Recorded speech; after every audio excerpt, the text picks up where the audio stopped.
kelompok 1 Angkatan 7, hasil CPNS KLH 2025.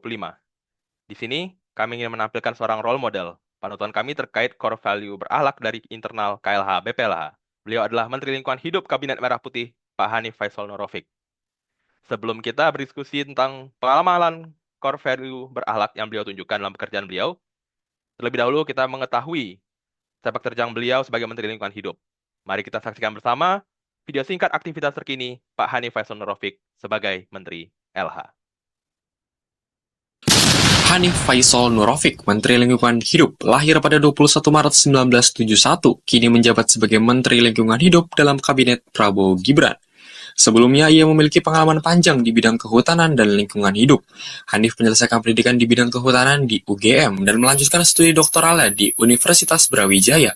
Setelah lulus, ia mulai bekerja sebagai penyuluh kehutanan dan terlibat dalam berbagai proyek pengelolaan hutan di Indonesia. Sebelum menjadi menteri, Hanif menjabat sebagai Direktur Jenderal Pianologi Kehutanan dan Tata Lingkungan. Di sana, ia sukses memperkenalkan kebijakan One Map Policy untuk mengurangi konflik agraria dan menetapkan penggunaan lahan secara menyeluruh. Ia juga terlibat dalam pengembangan sistem pemantauan kebakaran hutan berbasis satelit.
Itu dia sedikit dokumentasi aktivitas terkini Pak Hanif Faisal Nurrofik. Jadi kita sudah memperoleh sedikit gambaran mengenai bagaimana beliau melaksanakan tugasnya sebagai Menteri LH. Jadi kita bisa mulai berdiskusi bagaimana beliau mengamalkan core value berakhlak. Teman-teman, mungkin sudah tergambar di benak teman-teman bagaimana Pak Hanif mengamalkan core value pertama, yaitu berorientasi pelayanan. Coba dibagikan bagi yang memiliki pendapat. Persilakan. Aku izin berpendapat ya. Bisa kita lihat dengan jelas di video itu bagaimana beliau sudah mengaktualisasikan nilai berorientasi pelayanan. Beliau itu tidak hanya menjalankan tugas di kantor, tetapi juga secara langsung turun ke lapangan. Dedikasi beliau bahkan terlihat saat turun membersihkan sungai di hari libur, di mana itu menunjukkan komitmen yang nyata dalam memberikan pelayanan terbaik bagi masyarakat dan lingkungan.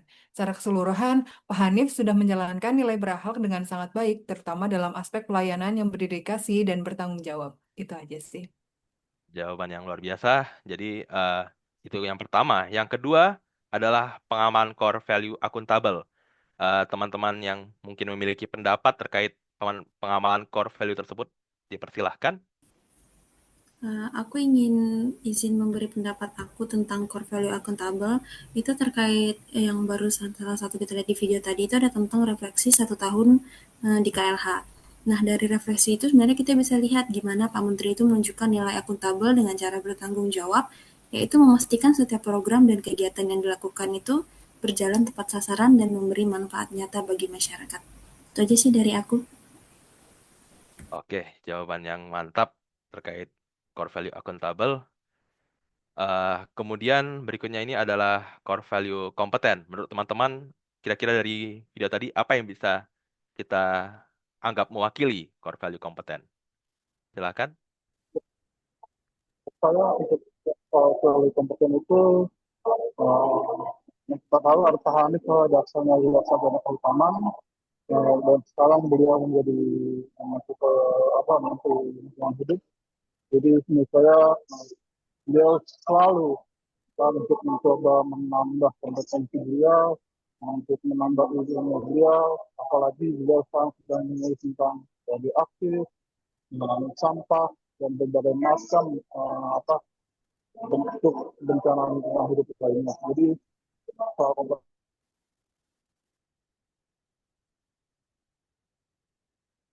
Luar biasa.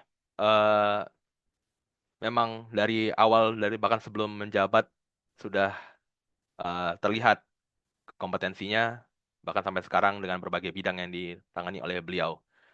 Sekarang, core value harmonis. Kira-kira menurut teman-teman, apa yang bisa kita peroleh dari video tersebut terkait core value harmonis?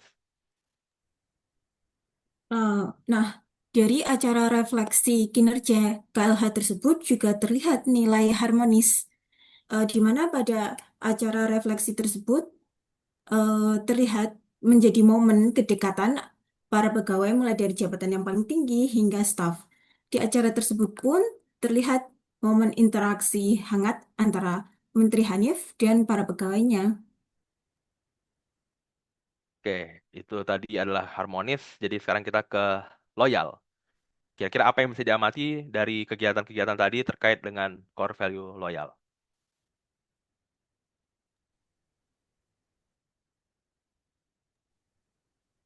Izin berpendapat ya terkait nilai dasar loyal itu, di mana inti dari nilai dasar loyal itu sendiri adalah dedikasi, komitmen, pengabdian, dan juga memberikan kontribusi. Mungkin seperti yang sudah dijelaskan tadi oleh akhirnya, di mana salah satu nilai loyal yang terlihat itu dari aksi bersih sungai yang tidak hanya dilakukan saat hari kerja, tetapi juga dilakukan pada hari libur gitu. Yang menggambarkan bahwa pengabdian dan juga dedikasi Pak Menteri tidak hanya memberikan arahan, tetapi juga ikut berkontribusi langsung dengan terjun langsung untuk membersihkan sungai. Intinya dari nilai ini tuh terlihat bahwa dedikasi Pak Menteri yang berdedikasi untuk mengutamakan kepentingan bangsa dan negara. Mungkin seperti itu. Memang mewakili loyal itu. Kemudian berikutnya adalah core value adaptif. Menurut teman-teman, dari sisi mana video tadi itu mewakili core value adaptif? Silakan. Dari video tadi, tentu saja Bapak Hanif telah menunjukkan nilai adaptif dengan memanfaatkan teknologi digital dalam pelaksanaan tugasnya. Contohnya adalah penggunaan Zoom dalam acara refleksi 1 tahun KLH. Ini menunjukkan bahwa menggunakan teknologi untuk memperkuat komunikasi dan kolaborasi. Terima kasih. Last but not least, core value kolaboratif. Menurut teman-teman ini, apa yang mewakili kolaboratif dari kegiatan-kegiatan Pak Hanif? Silakan. Baik, langsung saja Mas. Untuk nilai kolaboratif diwakili dengan keterbukaan beliau dalam berkolaborasi dalam penanganan kasus, contohnya seperti di Cikande, berkolaborasi dengan BRIMOB, Bapeten, BRIN, dan juga TNI. Di sisi lain, pada saat kegiatan bersih sungai tadi juga dapat dilihat bahwa dia berkolaborasi dengan komunitas masyarakat setempat. Jadi sangat mewakili untuk nilai kolaborasi. Jawaban-jawaban yang luar biasa dari teman-teman semua. Semoga kita semua dapat belajar dari beliau, dapat menjalankan fungsi kita sebagai penjaga lingkungan hidup untuk generasi masa kini dan mendatang dengan mengamalkan berakhlak. Terima kasih sudah menyaksikan diskusi kami dan semoga kita bisa bertemu lagi di lain kesempatan.